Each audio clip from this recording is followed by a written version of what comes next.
Hello, my name is DeFronzo, and I'm really super excited to be here for my first ever time doing Norcom Cooks. Today I'm gonna make a recipe that we've been working on with my daughter during COVID, my daughter Maeve. It's ricotta gnocchi. Start out by boiling the water, because by the time the water's boiled, you could literally be done with prepping the recipe.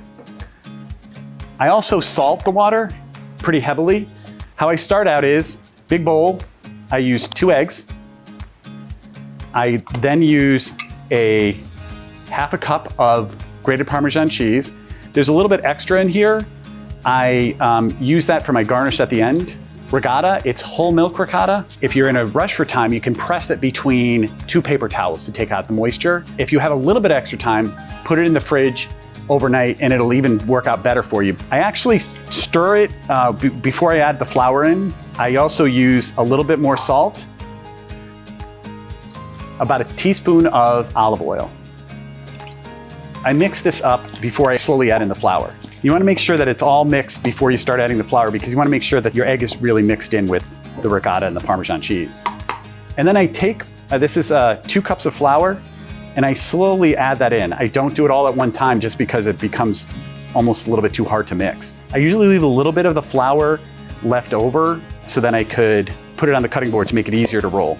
This is basically what you come up with. The best thing right now is to use your hands and to create like a ball for the dough. I cut 1/4 of it.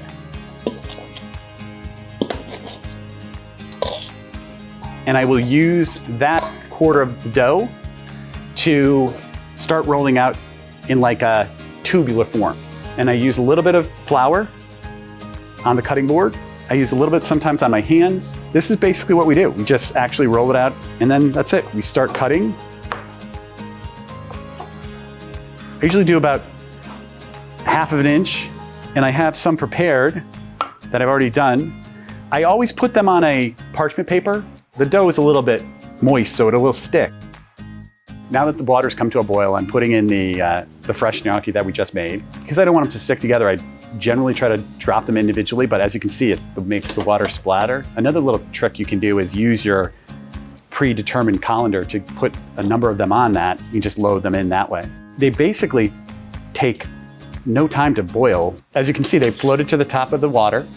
They're done. I like to use pesto, and I make my own pesto. My trick to my pesto, it's basil, olive oil, garlic, and I like to use a little cashew nuts instead of the pine nuts. I just like the flavor. And a little bit of pesto goes a long way. So I usually like to mix it in the bowl. I use a little bit of pesto, I use a little bit of olive oil.